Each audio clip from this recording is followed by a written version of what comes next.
Hello everyone, welcome to my channel OTN classes. This is Nilesh. तो आज हम लोग लेके आ चुके हैं वास्तविक संख्याओं का दूसरा लेक्चर, जिसमें हम लोग आज वास्तविक संख्याओं के रियल चैप्टर में जो भी चीज़ें हैं उनको पढ़ना शुरू करेंगे।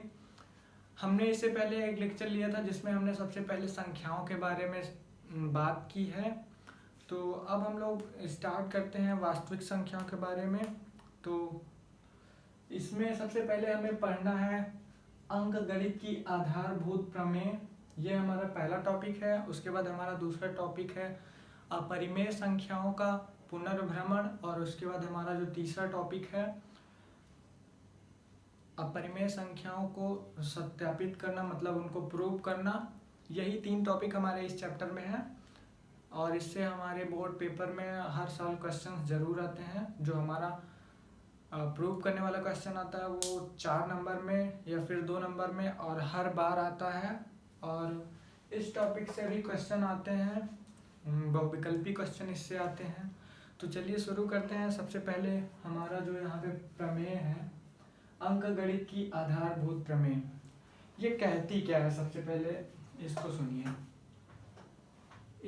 यहाँ पे बोल क्या रहा है कि प्रत्येक भाज्य संख्या क्या होती है? इसको मैंने आपको पहले वाला जो वीडियो बनाया है उसमें मैंने आपको सारी संख्याओं के बारे में बताया, इसीलिए मैं आपको बोल रहा हूँ कि आप वो वीडियो ज़रूर देख लीजिए ताकि आपको संख्याओं के बारे में पता रहे, तब आपको चैप्टर अच्छे से समझ में आएगा।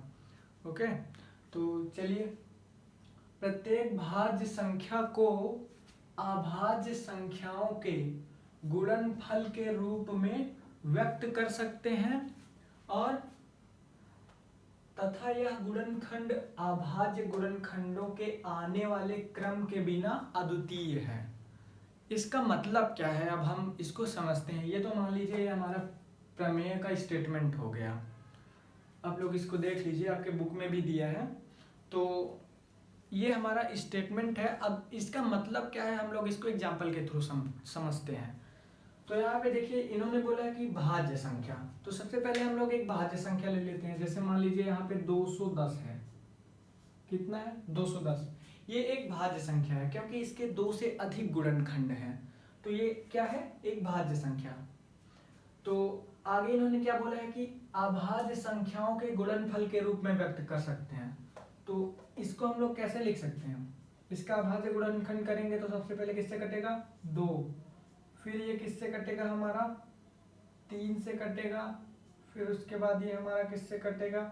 5 से कटेगा। उसके बाद ये हमारा 7 से कटेगा। अगर आपको नहीं आ रहा है तो आप ऐसे कर सकते हैं, 210 पहले 2 से कटेगा, 2 1 कम 2, 2 0 0, 2 5 10। अब 3 से कटेगा, 3 3 9, 3 5 15।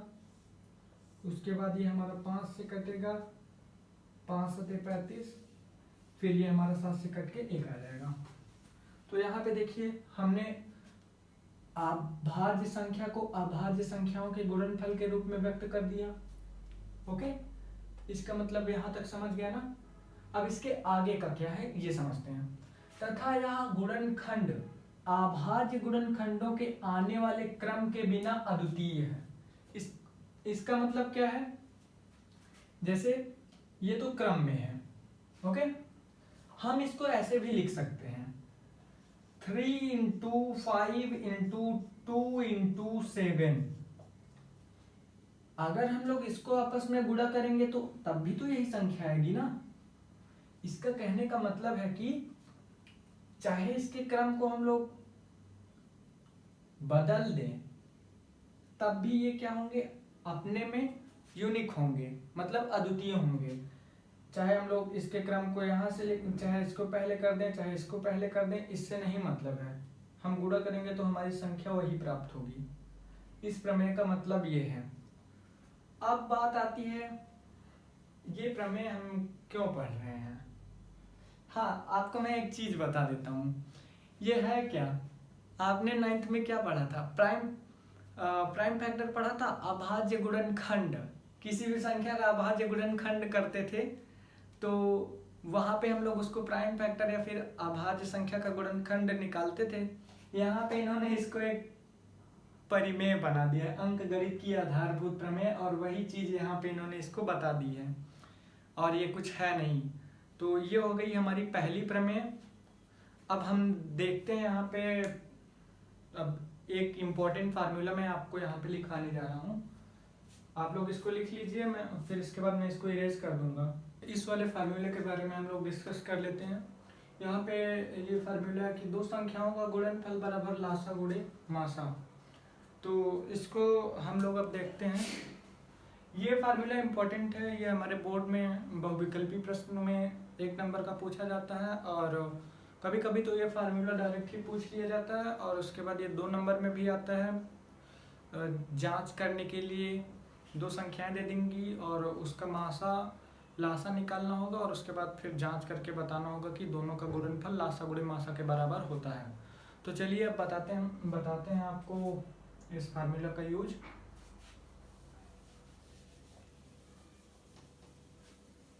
मान लीजिए मैंने 2 संख्याएं ले ली। मान लीजिए मैंने एक संख्या ए ले लिया जो 6 है, और दूसरी संख्या बी जिसको मैंने 18 ले लिया। ओके, मान लो मैंने ये दो संख्याएं ले ली हैं। तो सबसे पहले हम लोग इनका अभाज्य गुणनखंड कर लेते हैं। इसका अभाज्य गुणनखंड हो जाएगा हमारा 2 गुणे 3। इसका 18 का अभाज्य गुणनखंड 2 गुणे 3 गुणे 3। अब बात आती है, हम लोग लासा निकालते हैं सबसे पहले। इसका लासा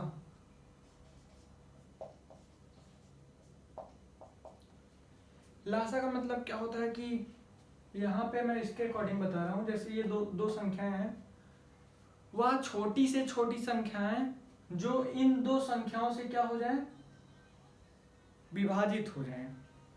मतलब वह छोटी से छोटी संख्या जो इन 2 संख्याओं से क्या हो जाए, विभाजित हो जाए, उसको हम लोग क्या बोलेंगे, लासा।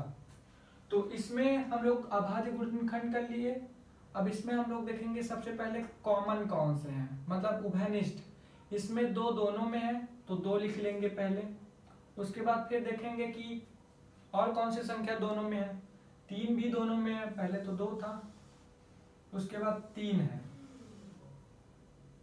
तो इसको लिख लिए। अब उसके बाद एक और 3 बच रहा है, भले ही वो कॉमन दोनों में नहीं है लेकिन उसको भी लिखा जाएगा। तो इसका लासा हमारा हो जाएगा 2 तिहाई 6, 6 त्रिक 18। तो इन दोनों संख्याओं का लासा कितना हो गया, 18। अब बात आती है मासा। मासा क्या होती है, वह बड़ी से बड़ी संख्या जो इन दोनों संख्याओं को क्या कर दे, विभाजित कर दे। अगर यहाँ पे अगर मान लो 3 संख्याएं होती तो वो तीनों को विभाजित करती, वो बड़ी से बड़ी संख्या जो तीनों को विभाजित करे उसको बोलते मासा, उन तीनों संख्याओं का। अगर यहाँ पे 2 संख्या है तो इन दोनों संख्याओं को जो बड़ी से बड़ी संख्या विभाजित करेगी वो उसका मासा होगा, मतलब इन संख्याओं का मासा होगा। तो यहाँ पे मासा निकालने के लिए मैंने तो यहाँ पे अभाज्य गुणनखंड कर दिया है। मासा में क्या होता है कि जो दोनों में कॉमन होता है, मतलब उभयनिष्ठ होता है, वही संख्या का गुणनफल हमारा मासा होता है। तो यहाँ पे 2 दोनों में है तो यहाँ पे 2 लिख लेंगे, और 3 हमारा दोनों में है तो गुणे 3 कर लेंगे, इसका मासा आ जाएगा। 3 अकेले बच रहा है, अब इसको नहीं लेंगे, लेकिन लासा में हमें ये भी लेना होता है। ओके, तो यहाँ पे इसका मासा हो जाएगा 6। तो 6 और 18 का मासा आ रहा है हमारा 6 और लासा आ रहा है 18। अब इसको प्रूव करते हैं। यहाँ पे प्रूव क्या करना है कि यहाँ और इन संख्याओं का मान लो गुणनफल कितना दिया है, a गुणे b, 18 छक्का 108। ओके, तो यहाँ पे अब हम a गुणे b बराबर लासा गुणे मासा,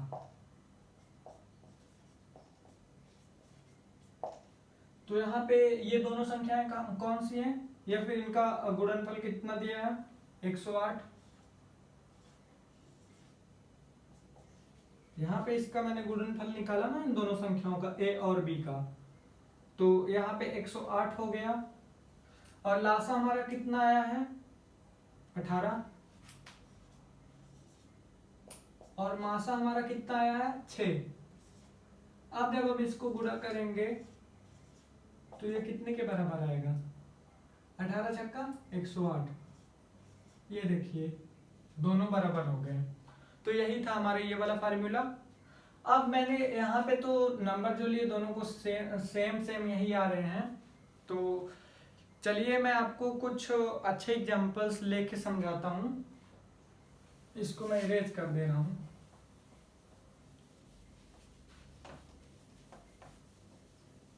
यहाँ पे एग्जांपल,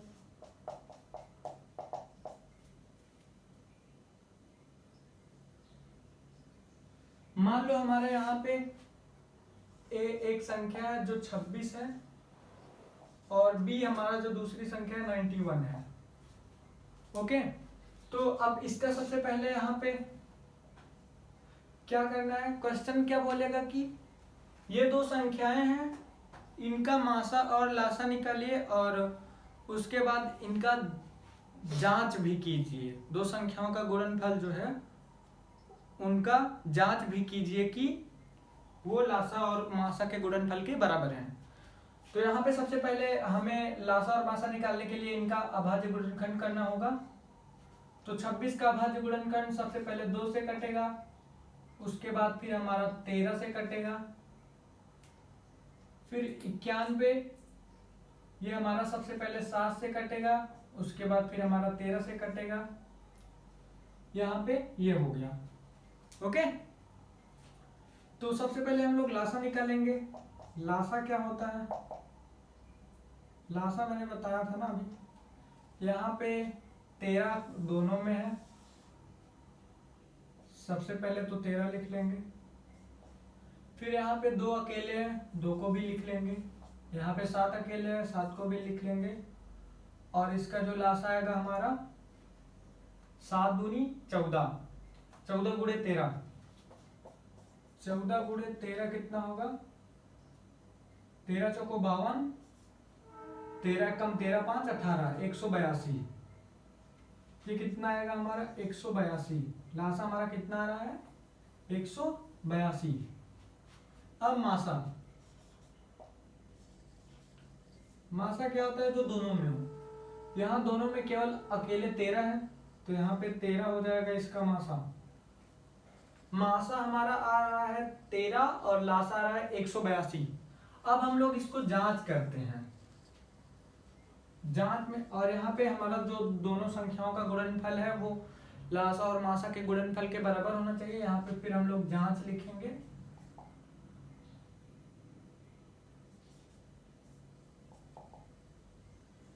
तो यहाँ पे a गुणे b, मैंने दो संख्याओं का गुणनफल जो है उसको आसान बनाने के लिए इन दोनों संख्याओं को मान लिया है कि ये a और b क्या है, दो संख्याएं हैं। a इंटू बी बराबर क्या हो जाएगा हमारा लासा गुणे मासा।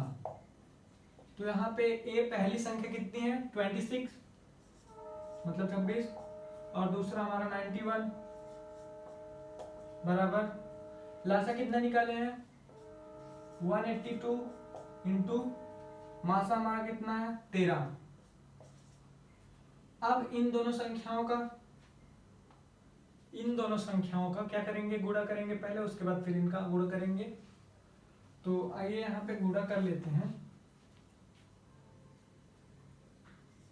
26 और 91 का मल्टीप्लाई करते हैं, 1 छक्के 6, 1 दुक्के 2, 9 छक 54 की 4 हासिल 5, 9 दूनी 18, 18 5 कितना होता है 23। 6 आएगा हमारा, 4 2 6, 3 और 2, 23 66, 2366 आ रहा है। उसके बाद फिर हमारा 182 और 13 का मल्टीप्लाई कर लेंगे, सॉरी 182, 13 दूनी 26, हासिल 2, 13 × 104, 104 2 106, हासिल 10, 13 कम 13, 13 10 23।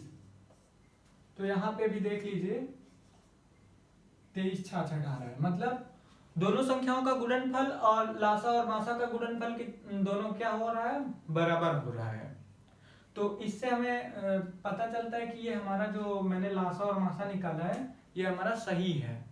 ये एक पता करने का भी तरीका है, और इसको ऐसे ही हमारा लिख के आता है कि आप इसको जांच कीजिए। तो आप इसी तरह से आप कर देंगे।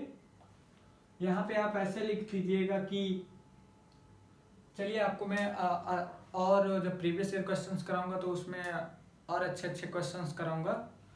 तो चलिए आज की वीडियो में इतना ही, और इसके बाद फिर हम लोग नेक्स्ट वीडियो में बात करेंगे कि अपरिमेय संख्याओं का पुनर्भ्रमण। उसमें कुछ नहीं है, केवल एक प्रमेय है छोटी सी, उसको बताने के बाद फिर मैं आपको √2 एक अपरिमेय संख्या है, √5 इस टाइप के क्वेश्चंस को डिस्कस करेंगे, ठीक है।